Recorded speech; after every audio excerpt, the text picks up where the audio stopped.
Bien. Bonsoir les amis. Salut tout le monde. Je pense que vous allez très bien. Les amis, nous voici encore une fois de plus. Nous allons continuer nos séries de formations sur la chaîne Jinkonga Tutoriel. Et là, nous allons faire la formation sur le projet pack complet RP7-D. Nous allons ensemble avec vous dimensionner une poutre palière. Alors, avant que nous puissions débuter cette formation, déjà, il faut maîtriser d'abord ce qu'on appelle une poutre palière. En fait, une poutre palière, c'est tout simplement une poutre qu'on place au niveau de l'escalier. Ok, donc justement, pratiquement, c'est au niveau de palier et des repos. C'est là où on place généralement une poutre palière. Alors, le but principal d'une poutre palière, c'est justement pour encastrer tant soit peu, ok, donc le palier des repos au niveau de l'escalier. Donc, déjà, il faut comprendre que dans ce projet, le pack complet qu'on avait débuté ensemble avec vous, nous avons modélisé ces bâtiments ensemble avec vous et les dimensionner aussi, on évolue ensemble. Donc, déjà, avant que je puisse passer au dimensionnement, j'aimerais vous montrer d'abord comment est-ce qu'on sera à mesure des ressortures dans la poutre palière la plus sollicitée, afin de passer donc au dimensionnement.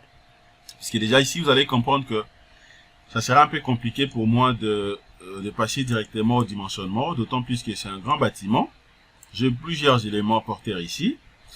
Alors, je suis obligé au moins de chercher une bonne position qui pourra me permettre de bien sélectionner dans la poutre palière en question et puis passer directement au dimensionnement.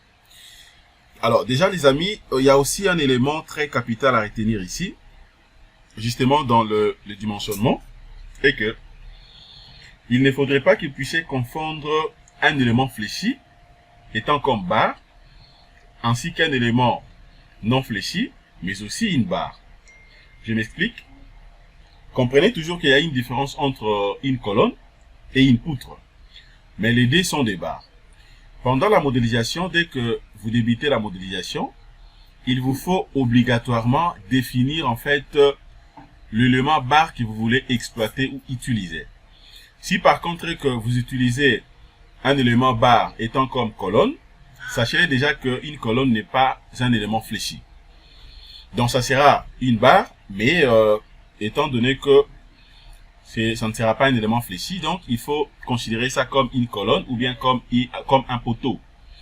Mais tandis qu'au niveau de la poutre, que ce soit une poutre palière ou une poutre normale, donc ça sera considéré comme un élément fléchi, puisque vous le savez très bien, une poutre c'est un élément fléchi, mais bien sûr c'est aussi une barre. Voilà, donc à l'entrée des jets, nous allons ensemble avec vous trouver d'abord la poutre palière la plus sollicitée et puis passer donc au dimensionnement. Et donc si vous êtes prêts, suivez-moi les amis, juste après ce générique.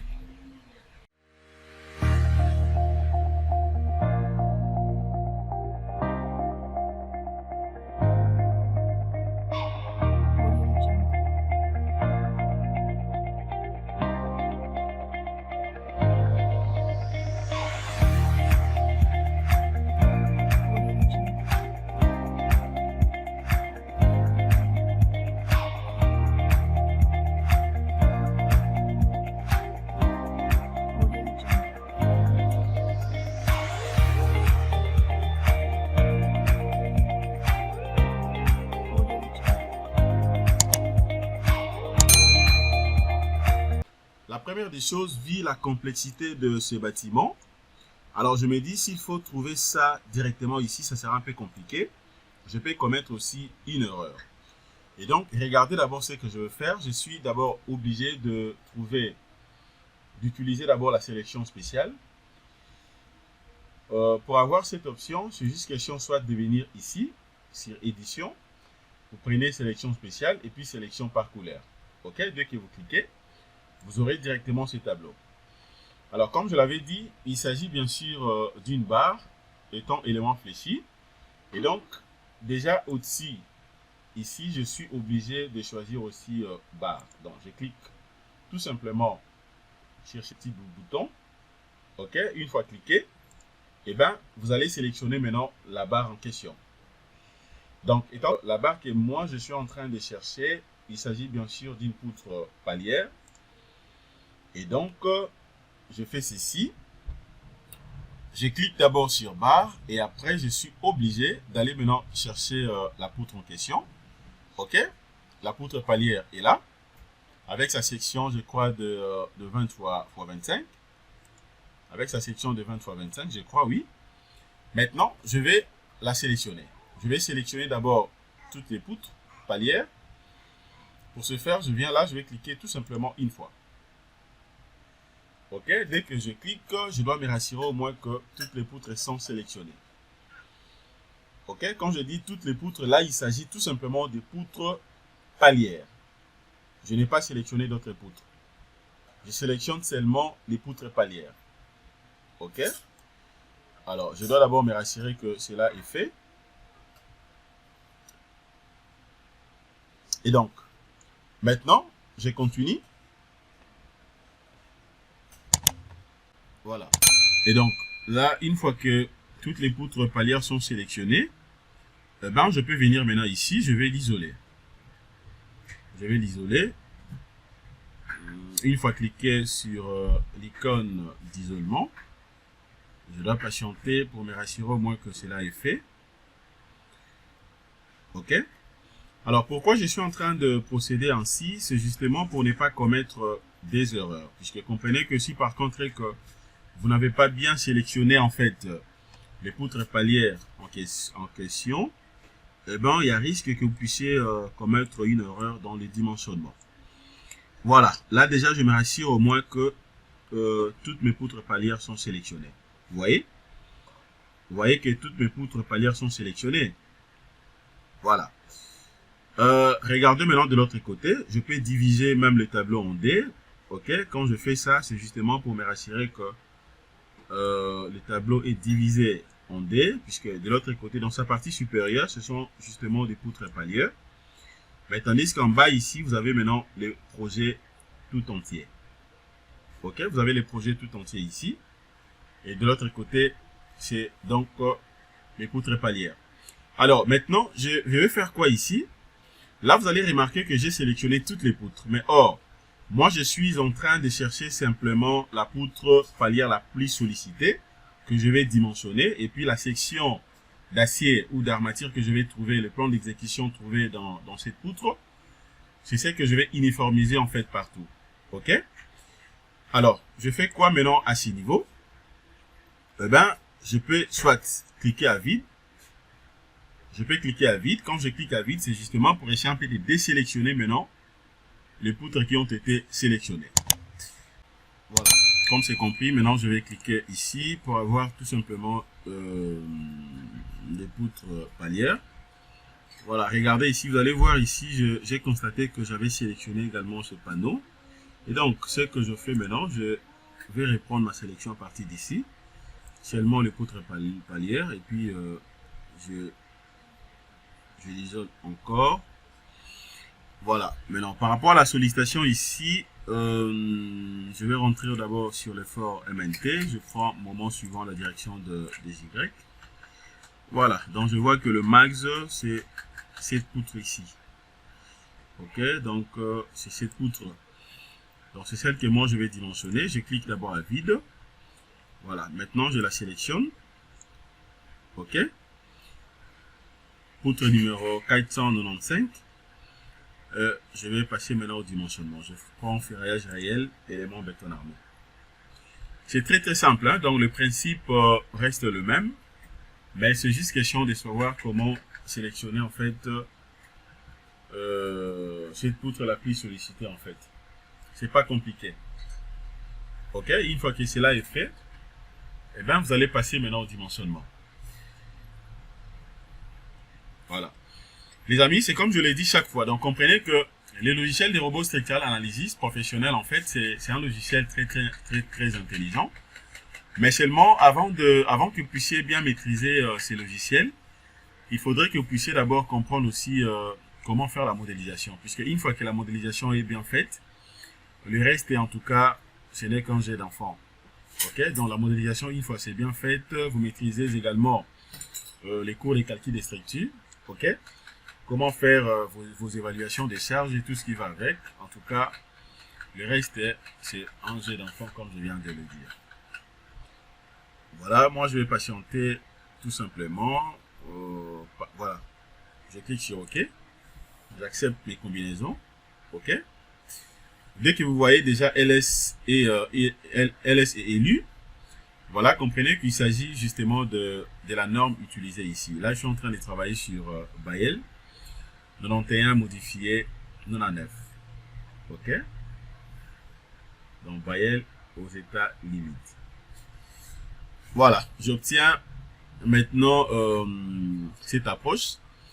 Alors à ce niveau ici, vous allez voir que déjà ce qui concerne mes appuis, ce sont justement mes colonnes, puisque la section de mes colonnes ici, je crois c'était de 35 x 45 si je ne me trompe pas.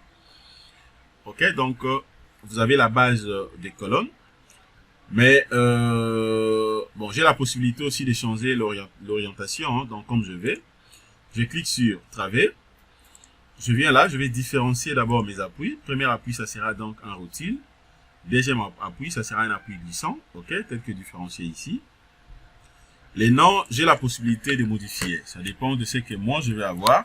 Comme vous le savez, je suis en train de dimensionner une poutre palière, donc j'écris tout simplement poutre palière. Ok, c'est déjà bon pour moi. Et puis, j'applique encore. Au niveau du côté segment, le segment ici, c'est juste pour modifier en fait la portée de l'élément. Ok, déjà ici, vous allez comprendre que la portée totale de cette poutre palière est de 1,70 m, puisque ça vient tout simplement de la structure. De 1,70 m ici. Ok, mais par contre, Robot me donne la possibilité de faire une modification. Je peux me dire par exemple, bon, je vais prolonger la portée un tout petit peu, au lieu de travailler avec une portée totale de 1,70 m, je prends soit 1,80 m ou voire même 2 m. Donc je peux modifier cette portée à partir d'ici. Ok, mais pour notre cas ici, donc je laisse ça tel que représenté. Voilà, c'est génial. J'ai déjà appliqué. Maintenant, je passe au niveau de... Je vais paramétrer maintenant le dimensionnement. Je viens d'abord sur paramètres de l'étage. Alors, la fissuration ici, d'autant plus que j'ai un bâtiment R+7-D, je suis dans une fissuration préjudiciable. C'est le cas que moi j'ai pris.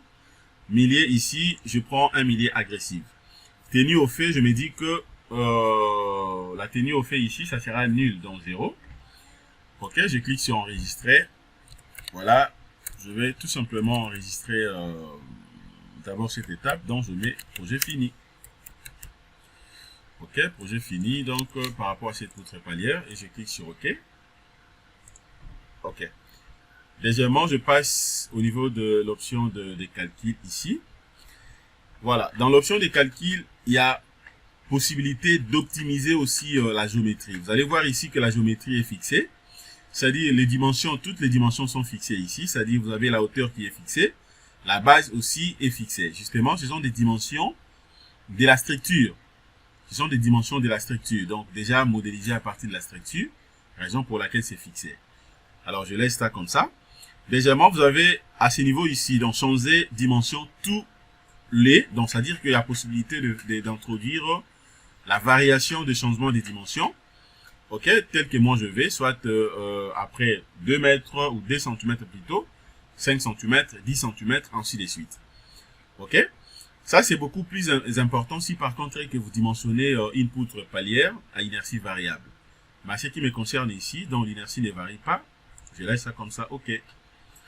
Vous voyez, voilà, vous avez disposition sismique à ne pas cocher, puisque d'autant plus que le bâtiment que je suis en train de dimensionner n'est pas dans une zone sismique. Mais si par contre c'était dans une zone sismique, là je pouvais cocher ça. Poutre préfabriquée. Je n'ai pas de poutre préfabriquée. C'est une poutre normale coulée sur place. Nombre de points pour les calculs. Bon, je laisse ça comme ça par défaut. La flèche ici, 2.5, je peux la fixer même à 3 cm. Ok. L'option avancée ici, il n'y a pas de problème, j'accepte. Ok. Maintenant, je m'en vais sur béton. Voilà. L'enrobage, ici, je laisse 3, 3, 3, c'est bon pour moi. Je viens sur béton. Je vais fixer tout simplement le poids volumique. Je confirme le poids volumique à 2500. 2500 ici, diamètre du granulat, je prends 14. Haché longitudinal. Eh bien, je vais travailler avec haute adhérence 4 ans. barre, j'aurai quelle barre ici? Il s'agit justement d'une poutre palière, donc je prends barre des 12 et barre des 10. Les D, c'est bon pour moi. Acier transversal, haute adhérence 400. Là, je prends barre des 6 et barre des 8. Donc, je prends même barre des 6, tout simplement. OK? Et après, maintenant, je peux prendre également armature additionnelle. Armature additionnelle ici. Là, je vais faire ceci. Pour ce faire ici, armature additionnelle, je vais prendre la même section que l'armature ou l'acier longitudinal. Donc, je prends 10 et 12. Je vais également enregistrer ça. OK, projet fini. Je clique sur OK. Disposition de ferraillage. Le ferraillage ici, ça sera par travée, hein, puisque je n'ai qu'une seule travée. Reprise du bétonnière ici, je prends oui. Présence de barre bateau, je dis non. Armature symétrique, ok, je vais ça. Et puis l'ancrage ici, ça dépend du modèle que moi je vais avoir. Donc je laisse comme ça. De l'autre côté ici, je prends nombre de lits, je vais prendre 3. Nombre de lits supérieur, aussi 3. Inférieur 3, supérieur 3. Ok. Transversaux ici. D'abord, je suis obligé de confirmer la base de mes colonnes, dont et des 35. Ok, bien sûr, il s'agit d'un appui en béton armé. Ok, je clique sur OK. Après, maintenant, ici, l'espacement, je laisse par défaut. Je vais voir ce qu'il va me proposer. Et je viens sur secondaire. Prise en compte dans les calculs. Ok, je vais cocher ça. Je prends automatique.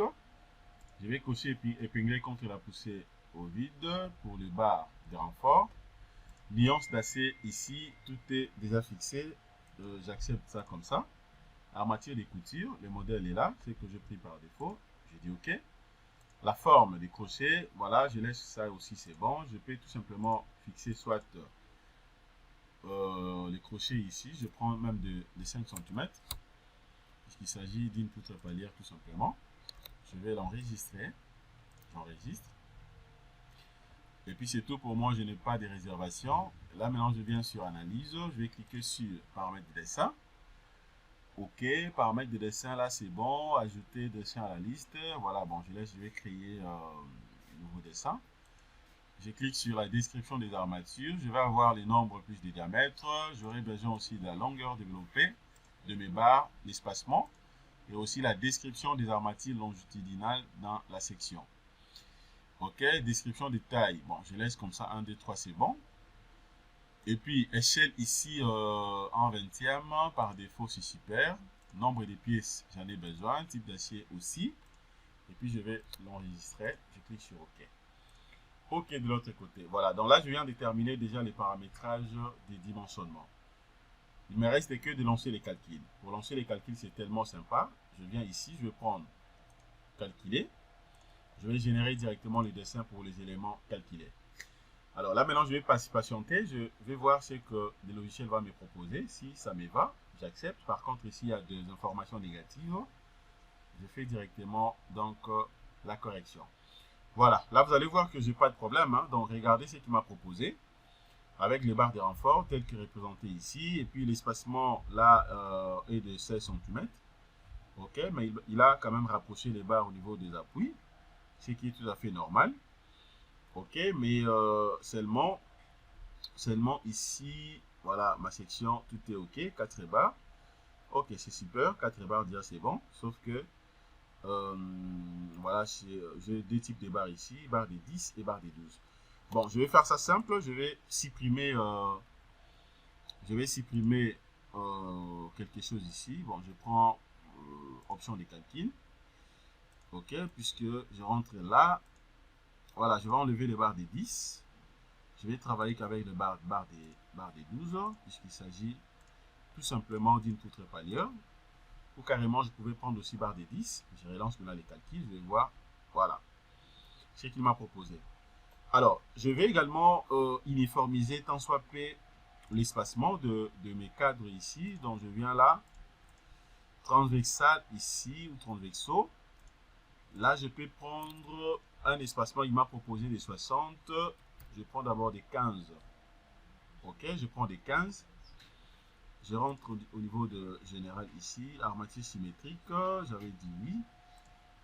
Nombre de lits ici, bon, je refuse d'abord d'avoir des armatures symétriques.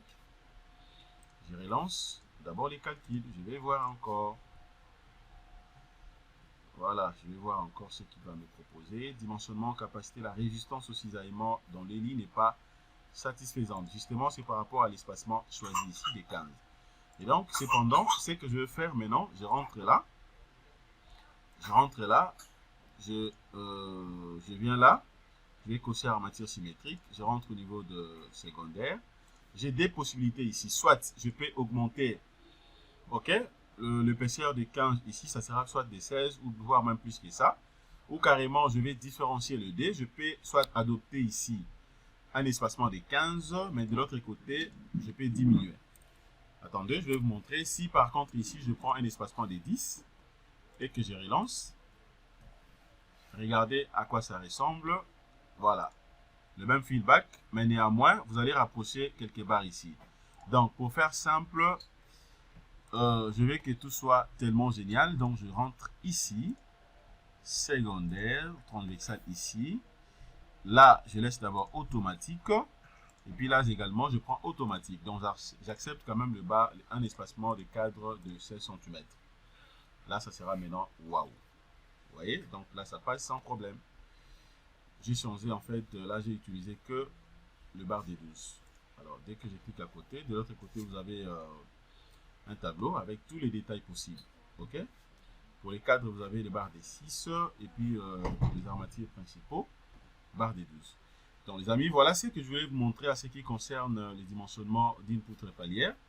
Mais aussi, il y a possibilité d'aller voir d'autres éléments. Par exemple, si je vais vérifier l'économie de cette poutre, ok, c'est une poutre isostatique. Et donc, je peux venir ici sur poutre diagramme. Ok, je clique sur les lits. Je vais décocher le moment fléchissant théorique. Après la redistribution aussi, je décoche ça. Tout ça aussi, je peux les décocher ou carrément j'applique. Alors là, maintenant, je peux vérifier les CIF. Hein. Les CIF, donc, c'est les rapports entre le MT, donc les MCI sur les MTI. OK? Donc, c'est-à-dire que moment et fléchissant dit justement au calcul MT et moment fléchissant dit à la charge limite MC. Donc, ces rapports, dès que ces rapports et l'intervalle que j'ai varie entre 1.05 et 1.2, directement, je peux conclure que la poutre palière dimensionnée, c'est une poutre économique. Ok, donc c'est un peu ça. Alors, si vous voulez, par exemple, bien voir aussi le plan de ferraillage de la poutre, attendez, donc vous pouvez le voir ici. Vous voyez? Voilà. La note de calcul, je peux également venir ici, afin de bien voir la note de calcul. Donc les amis, voilà ce que je voulais vous montrer concernant cette formation sur les dimensionnements d'une poutre palière. J'espère que cette formation vous a plu. Donc, on aura encore beaucoup de formations à réaliser sur notre chaîne YouTube, Ginkonga Tutoriel. Notamment, comme vous êtes en train de voir, nous sommes en train de travailler également sur les calculs des structures à la main d'un projet, d'un bâtiment R+5. Ok, ce n'est pas R+7, mais c'est R+5, puisque j'avais commis une petite erreur là, pendant que je nommais, c'est R+5. Alors, dès qu'on finit justement ce projet, nous allons maintenant passer à un projet très pertinent. On verra ensemble avec vous comment dimensionner un bâtiment dans une zone sismique. Ok, c'est là où vous allez également maîtriser d'autres artistes. Abonnez-vous massivement, contactez-moi inbox si vous voulez acheter une formation. Pour tous vos projets à ce qui concerne les dimensionnements, les devis et d'autres vérifications, contactez-moi inbox. Je suis purement disponible afin de travailler avec vous et à un prix tellement passable qui ne pourra pas vous compliquer. Et après, nous allons travailler ensemble. Voilà, merci de votre disponibilité les amis. Passez une excellente soirée. Au revoir.